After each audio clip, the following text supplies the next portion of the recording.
everyone. Welcome back to the Grow RDH podcast. My name is Katie and I'm your host. If you've been listening for a while, thanks for coming back. I appreciate it. If you're liking these episodes, please consider subscribing to the podcast. It helps out. And today we are going to continue with the ethics discussions, I guess, but we're going to introduce a new topic. So last week we talked about releasing control, maybe some vulnerability. We talked about ethics in practice. And today we're going to kind of go off the beaten path here a little bit. And we're going to talk about spirituality. And the reason we're going to talk about spirituality is because I was involved in a really cool echo program with the nursing department. And we did this last year. So it's been about a year now, but it's just kind of been in my mind and at the back of my mind, wanting to talk about it, sort of to bring it to the forefront, do a little more research on spirituality and healthcare. And so, first, what I want to do is just kind of give you a little background of the project I was involved in and kind of why it really got me thinking.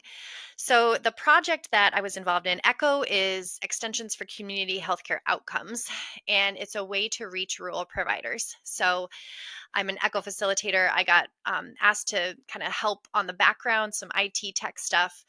And I was so just blown away at some of the topics they were talking about and some of the research that they were referencing, and it was really amazing. It was amazing to learn about, it was amazing to talk about, and the topic specifically was advanced care planning for palliative care providers, and again, way out of dental hygiene range. But that's why I like doing projects like that, because it helps sort of expose me to different things, different viewpoints that we don't always think about from the dental field or the dental side of it. How important spirituality is to patient care. And just some of the objective outcomes was for patients, and we're talking palliative care here. So we're talking about patients with serious illnesses, terminal illnesses, chronic pain, and the spirituality aspect of bringing in, spiritual advisors and or religious leaders, whatever specific spirituality type of background that patient was interested in or used in their personal life, bringing that in really improved their overall well-being, their mental wellness. They talked about how patients really were feeling more supported by healthcare providers when they were able to talk about spirituality in general, and even more objective things like pain management, like controlling pain. Things like that were a lot easier and just better outcomes for the patient. So I want to talk about how often we as dental providers bring in the spirituality aspect. And I know that we most often don't deal with patients with that would be in that palliative care um, status, right? But I think we do. It's just not as often because of the environment that we practice in. And I say that from the most generic, basic private practice, right? If you work in nursing homes or you work in maybe some more advanced hospital type settings, you might deal with this all the time. And maybe you've experienced that. And if you have, please leave a comment or reach out to me and share your experience, because I do think that spirituality in dentistry is not talked about a lot. And I just find that interesting.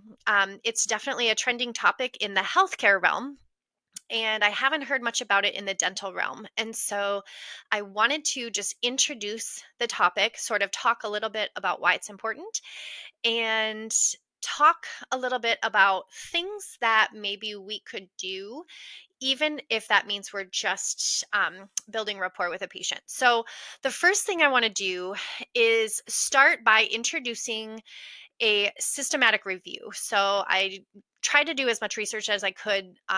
When you Google spirituality and healthcare, you get a lot of non-academic, I guess, articles and spirituality websites and stuff like that. So I tried to find the most current systematic review that I could find, and I'm going to link it in the show notes so you can look it up and read a little bit more about it.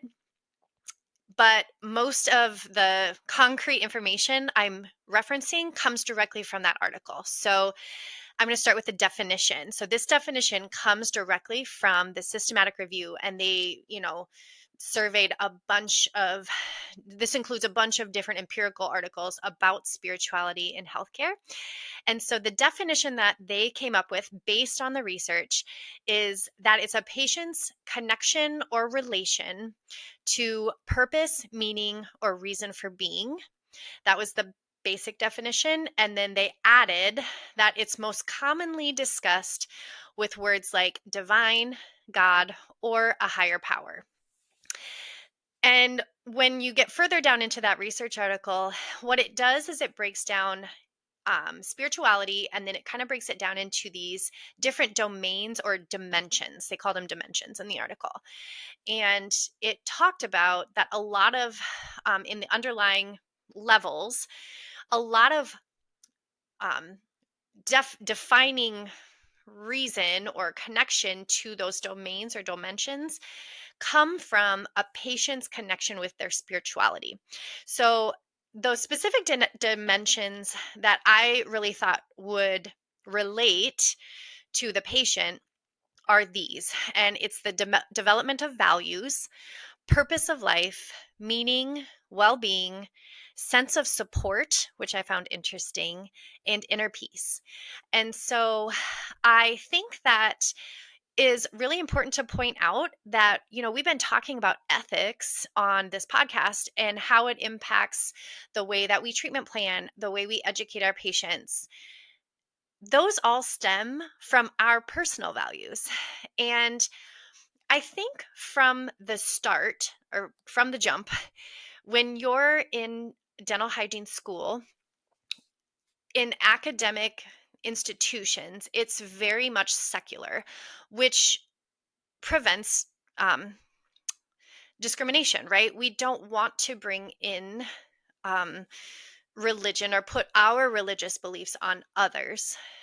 But I think when we really get to the root of a lot of our value based decision making, those come from the way that we developed our values. And if you think about you as a person, how you developed your value system, how you developed your sense of right and wrong, no matter what you call it, if it's a religion or if it's a culture or if it's some other form of spirituality, there's so many definitions of spirituality.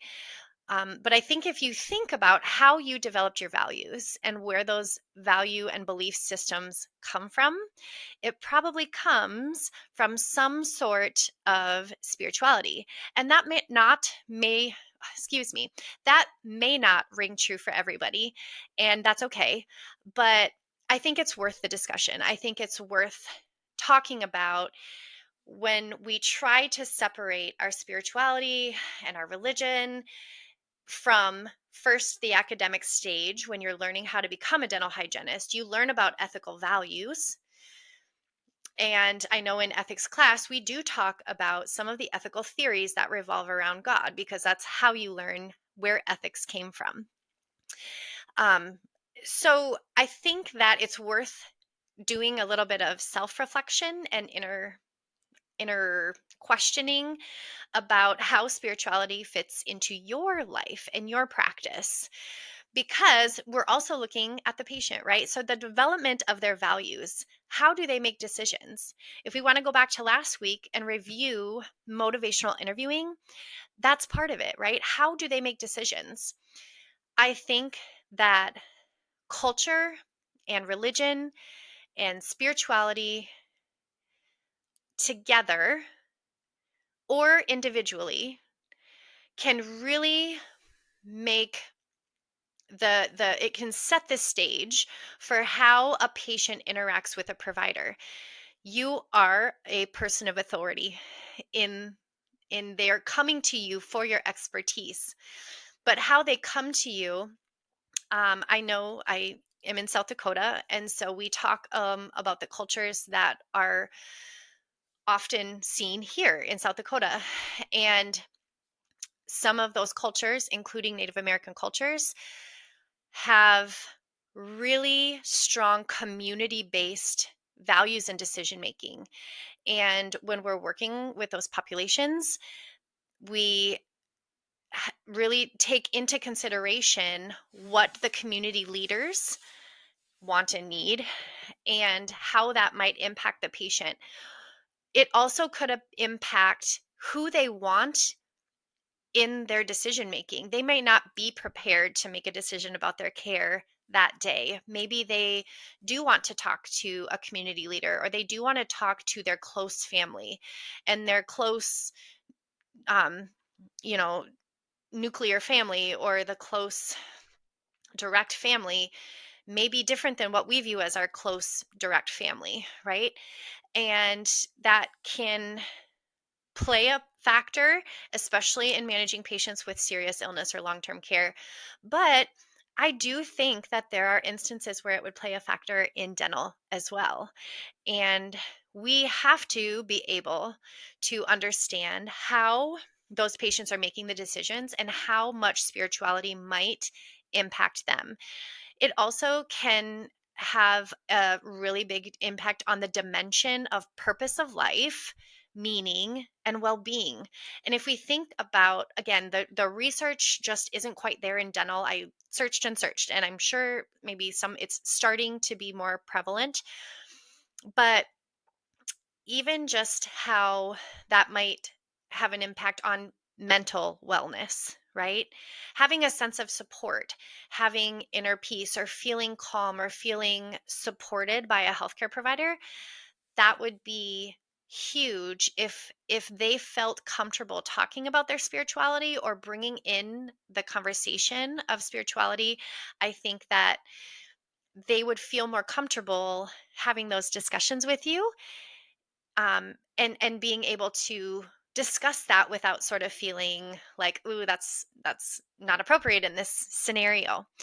And so I just find it really interesting that while sort of when we're trained to be hygienists, that's kind of not on the table, and it's kind of a taboo topic to even talk about, but yet it's kind of becoming this thing that we're noticing, or we're learning that, wow, spirituality really can make a difference on overall health. And that is our goal. We want patients to reach maximum overall health and well-being. We want them to be happy and healthy and satisfied, right? And that might look different for every single patient. But so, going further now, what does that mean for us? So, what makes this operational is what the systematic review discussed. And what that really means for us is, if spirituality is becoming more recognized as an impact factor on their overall health, what does that mean for us? How do we understand what aspect of spirituality impacts those dimensions for our patients? How do we bring it up? So I'm super curious to hear from you guys if you have spirituality conversations with your patients, and if you think it is a necessary thing, if you think it's a possible thing.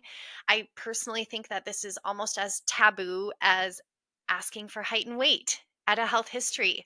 I know when that first was being implemented, we had a lot of um, hygienists saying, I would absolutely never ask my patient their height and weight. And e- even though it's hard to have some hard conversations, it is essential and it is important for us if we want to be recognized as well rounded, full overall healthcare providers. So, how do we understand that? How do we have that conversation? Um, I think there is no direct answer to this, right? And that's why I wanted to have the conversation. But I want to then sort of talk a little bit about the limitations. So, what are we up against? What makes this difficult? And the first thing I want to say is personally, what I think makes it difficult, again, is the taboo nature of talking about religion and spirituality and culture, that we may not know how to approach it because we're scared of maybe being not saying the right thing. It's so hard sometimes, especially in the social media trends today. And it's hard to be scared to say the wrong thing. And we don't want to ever hurt or make a patient feel uncomfortable. We don't want to break down the relationship further. So I think sometimes our limitation is being unsure how to have the conversation. And that's hard because there's no easy way to get comfortable doing it other than just ripping the band-aid off and having the conversation and asking.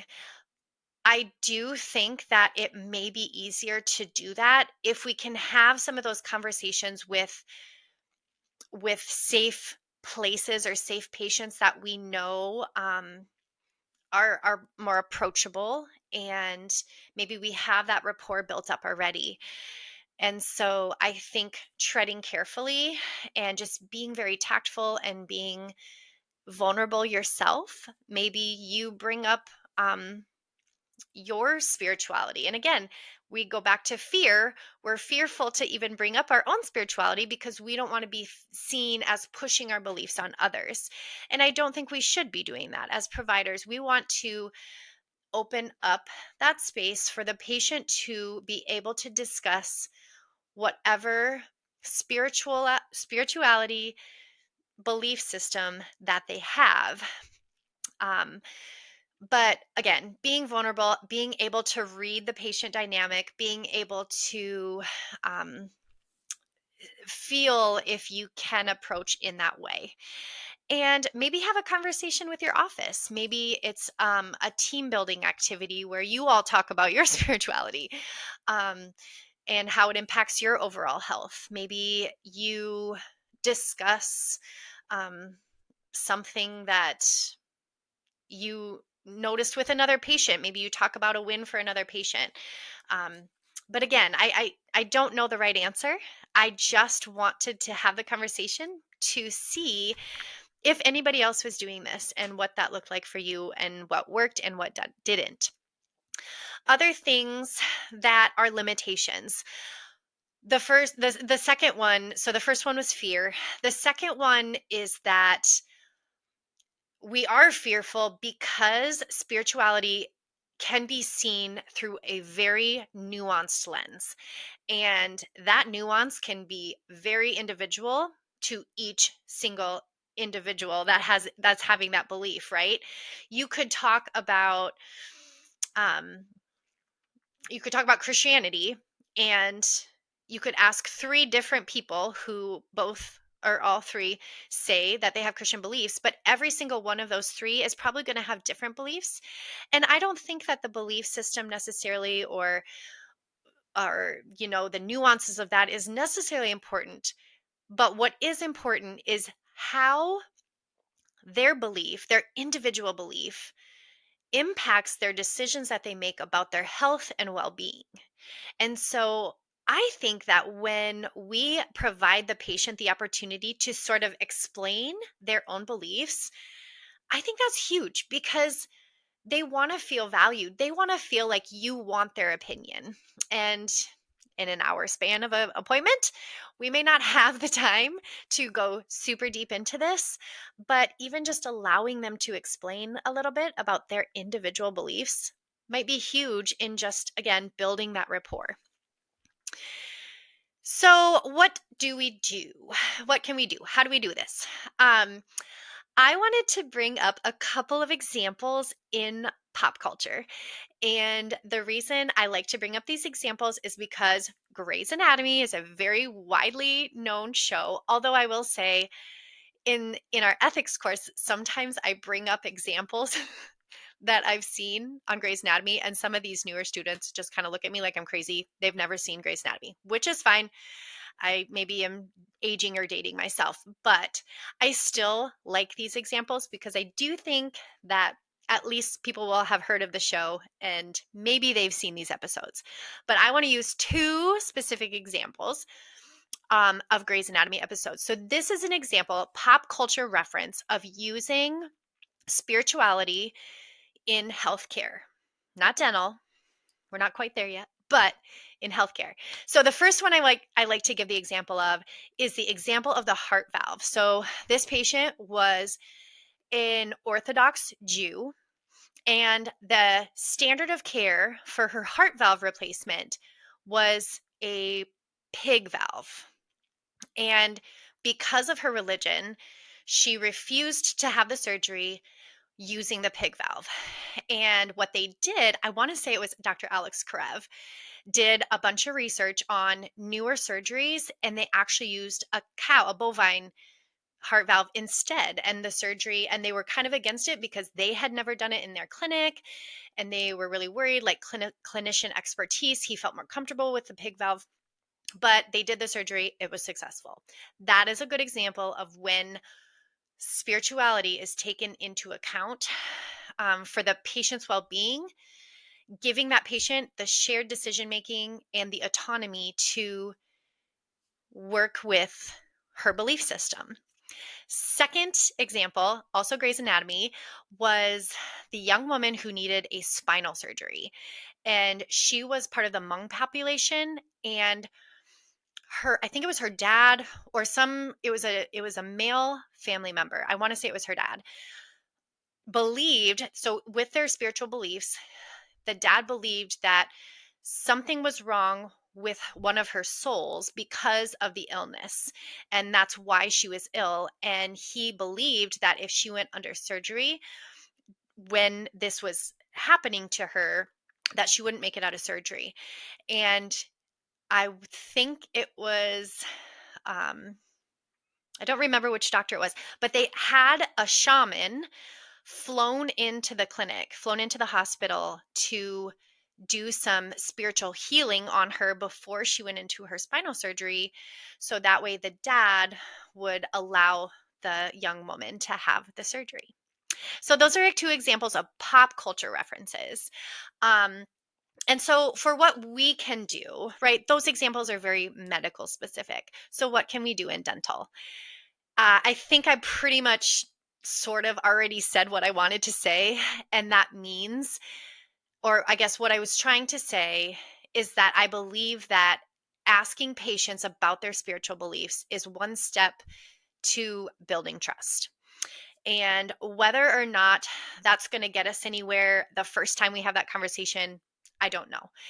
I just think that there is merit in the soft side of that. And I say soft just sort of because I don't have a word to describe.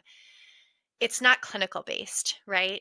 That conversation is not clinical based, it's relationship building. It is building trust so the patient feels like they're being supported in their spiritual aspect of their wellness.